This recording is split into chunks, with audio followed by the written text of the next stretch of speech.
The Filters and Blocked Addresses tab is where you can create automation within your inbox. Now, this is a great piece of functionality if you want to get a little bit more advanced in how you automate the moving of messages between labels, as well as automatically forwarding messages and sending responses to messages.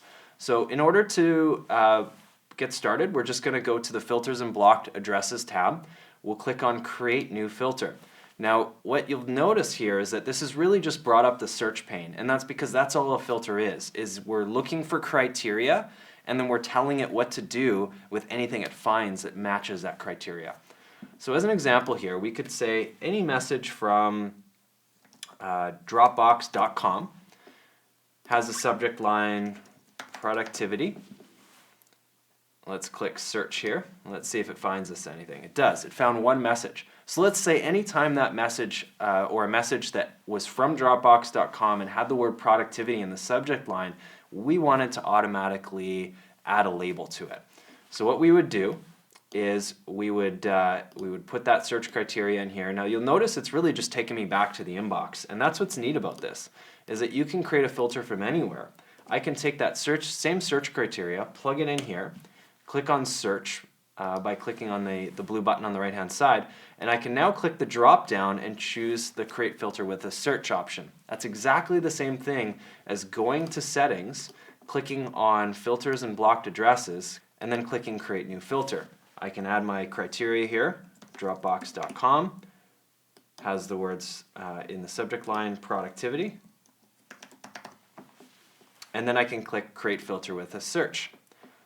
The next option I'm given is what the response or action is going to be to that search criteria.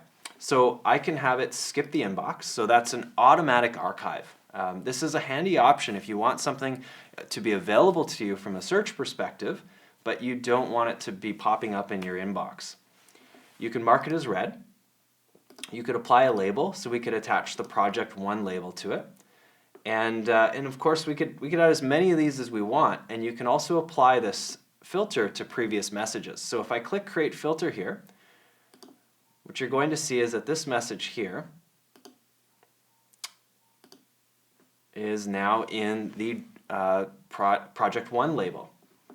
And any new message that arrives from Dropbox.com, which has productivity in the subject line, is going to align to that same process.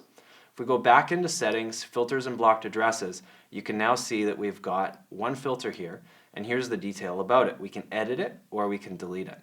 You can create as many of these as you want. One thing to note is that there's no real way to organize them. So as you create filters, they're just going to stack on top of each other, and so it does get a little bit disorganized. So you probably want to keep your filter list down to the bare minimum. If you want to have a filter automatically forward a message, so let's put our criteria back in here again. Dropbox.com, productivity.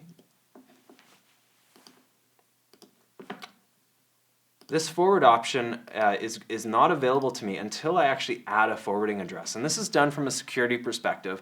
Google wants to make sure that you have authorization to forward to an email address before it'll actually allow you to automate the forwarding of messages to that email address. So if you want to do that, you just have to follow through the process of adding a forwarding address, and then you'll be able to check this option off.